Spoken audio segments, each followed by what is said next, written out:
अच्छा, एक बात बताइए, आपकी मेमोरी कैसी है? आपकी याददाश्त कैसी है? मोस्ट लाइकली आप यही कहने वाले हो ना कि नहीं, ज़्यादा अच्छी नहीं है। चीज़ें जल्दी याद नहीं होती।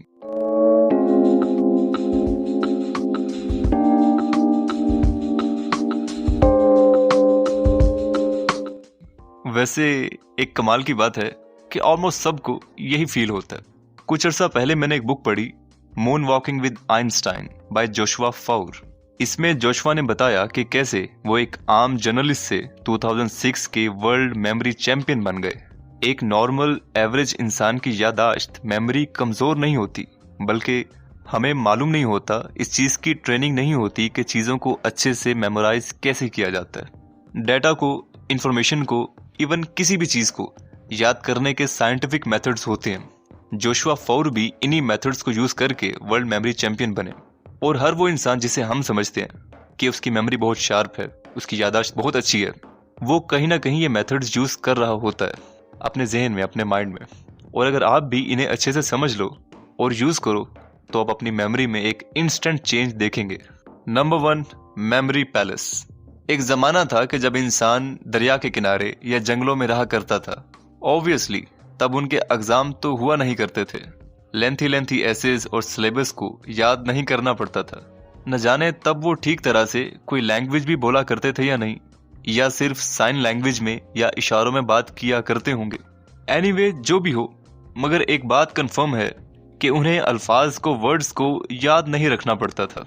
जो चीजें उन्हें याद रखना होती थी वो उनके रास्ते होते थे, गुजरगाहें, रास्ते की निशानियां, जंगल में शिकार के लिए जाना, फिर उसी रास्ते को याद रखते हुए वापस आना। मेनली उन्हें लोकेशंस को, सीनरीज को याद रखना होता था। और इसी वजह से आज भी हमारा जहन, हमारी याददाश्त ट्रेंड हो चुकी है जगहों को, प्लेसेस को, स्ट्रक्चर्स को, लोकेशंस को अच्छे से याद रखने में। और दूसरी इंपॉर्टेंट चीज, हमारा माइंड पिक्चर्स में काम करता है, विजुअल्स में काम करता है। और हम गलती ये करते हैं, जब भी लेसन याद करना होता है हम वर्ड्स को, अल्फाज को याद करने की कोशिश कर रहे होते हैं। अगर मैं बोलूं चांद, मोबाइल फोन, क्रिकेट, इन वर्ड्स को बोलते ही मेरे माइंड में और सुनने वाले के माइंड में वर्ड्स नहीं आएंगे, बल्कि इनकी पिक्चर्स आएंगी, इनकी इमेजेस आएंगी।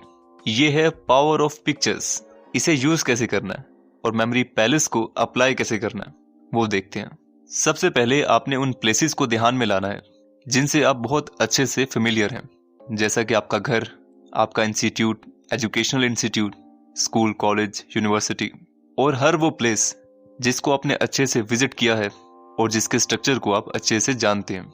इसके बाद जो चीजें आपने याद करनी है, जो चीजें मेमोराइज करनी है, जो इन्फॉर्मेशन याद करनी है, उसे आपने अपने जहन में इमेजेस में कन्वर्ट करना है। इसमें आपने अपनी क्रिएटिविटी को और इमेजिनेशन को थोड़ा सा स्ट्रॉन्ग करना है। इसमें एक बात को जहन में रखिए कि चीजें जितनी ऑकवर्ड, फनी और अजीब होंगी उतना आपको याद रहेंगी, क्योंकि चीजें जितनी रैंडम और बोरिंग हो, हमारा जहन, हमारा माइंड उन्हें बेकार समझ के भुला देता है, क्योंकि भूलना भी एक ब्लेसिंग है। अब आते हैं दोबारा अपने मेमोरी पैलेस की तरफ। सबसे पहले आपके घर में आपका जो रूम है वो आपका मेमोरी पैलेस है। उसके हर एक कॉर्नर को, हर चीज को आपने यूज करना है। पहले इंफॉर्मेशन को इमेजेस में कन्वर्ट करना है, फिर उसे आपने अपने रूम में, अपने घर में पेस्ट करते जाना है, रखते जाना है। फॉर एग्जाम्पल, आपको याद करना है यूनाइटेड नेशन, यूएनओ, कब बनाया गया, और इसकी डेट है 24 अक्टूबर 1945। अब इस पर कुछ भी आप बना सकते हो, कुछ भी इमेजिन कर सकते हो कि आप अपने रूम में एंटर हुए और सामने एक बड़ी सी फोटो दीवार पर लगी हुई है, और ये फोटो आपके दादाजी की, आपके ग्रैंडफादर की शादी की है, जिसमें सब लोग यूनाइटेड हैं और पूरी फैमिली में पीस, अमन, सुकून रखने का ओथ ले रहे हैं। और इस फोटो के ऊपर एक बड़ी सी डेट लिखी है, 24 अक्टूबर 1945। और इस तरह से दुनिया में भी यूनाइटेड नेशन का कयाम हुआ, और आपके दादाजी की फैमिली में भी। इस तरह की क्रिएटिविटी पे, इमेजिनेशन पे आपको थोड़ा सा टाइम लगाना है, थोड़ा टाइम स्पेंड करना है, फिर ये इन्फॉर्मेशन आपको जल्दी तो नहीं भूलेगी। सेम इसी तरह से जितनी भी इंफॉर्मेशन, जितनी भी चीजें आपको याद करनी है, आप उन्हें अपने घर के तमाम रूम्स में, हर दीवार पर, हर चीज पर, सोफा पर, बेड पर, हर जगह इमेजिन कर सकते हो कि ये इंफॉर्मेशन, ये कॉन्सेप्ट, ये आंसर, ये हेडिंग वहां पर पड़ी है, और इस तरह की इमेज की शक्ल में। अब जिस दीवार पर आपके दादाजी की फोटो है, आप बार बार उस दीवार को यूज नहीं करोगे, इस तरह से कंफ्यूजन क्रिएट होगी। इसके लिए जरूरी है कि आप ज्यादा से ज्यादा बिल्डिंग्स प्लेसेस को जिन्हें आप जानते हो उन्हें यूज करो। अपनी क्लास को यूज कर सकते हो, अपनी कंप्यूटर लैब को, लाइब्रेरी को, हर उस जगह को जिसको आप अच्छे से जानते हो। Number 2, power of association and stories. पहले तो जो कुछ भी आप याद करना चाहते हैं वो आपके माइंड में इमेजेस की फॉर्म में हो, सिर्फ वर्ड्स ना हो, ताकि आप उसे अच्छे से विजुअलाइज कर सको, इमेजिन कर सको। एसोसिएशन और स्टोरीज को आपने इस तरह से यूज करना है कि जो चीजें भी, जो फैक्ट्स आप याद करना चाह रहे हैं उनके दरमियान आपने लिंक क्रिएट करना है, उनको आपस में जोड़ लेना है, एसोसिएट कर लेना है, और फिर उसकी आप एक स्टोरी भी बना सकते हो। कुछ चीजें हैं जिनके अभी मैं नाम लूंगा, आपने कोशिश करना है कि आपको वो याद रहें। कैरेट, गाजर, shoe rack, papers, fan, waterfall, tree, boy, mango, sparrow, shoe, जूता। वीडियो को पॉज करें और बताएं, रिकॉल करें कितनी चीजें आपको अभी भी याद हैं। बहुत भी हुआ 4, 5, 6 चीजें आपको याद होंगी, और वो भी एक सीक्वेंस में नहीं होगी। अब दोबारा देखते हैं वो चीजें क्या थी।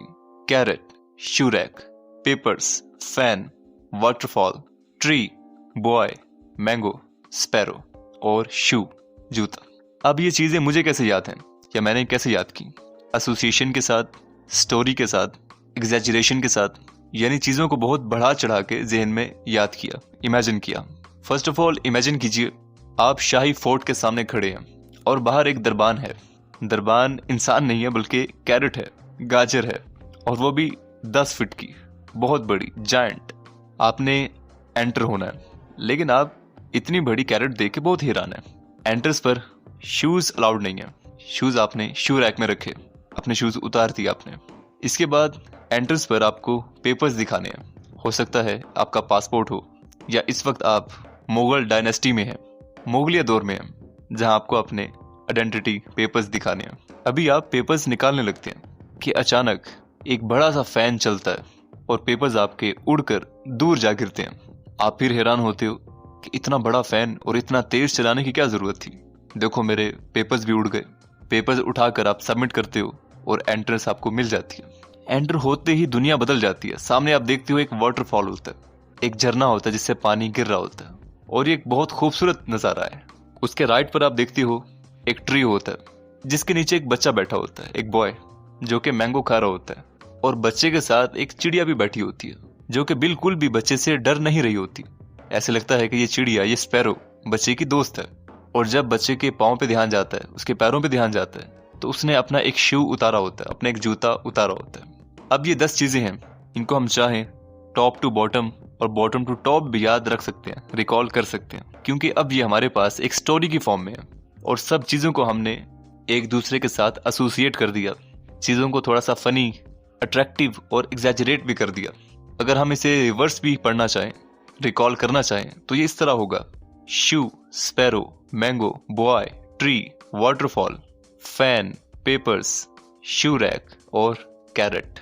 और अब अगर इस वीडियो को हम समराइज कर दें: number 1 memory palace, number 2 power of images, power of pictures, number 3 association and stories, और लास्ट पर प्रैक्टिस। क्योंकि कोई भी मेमोरी अगर आपने बनाई तो उसे गाहे बगाहे ऑफ एंड ऑन विजिट करना लाजमी है, याद करना जरूरी है। अपना बेहद ख्याल रखिएगा। Thank you so much.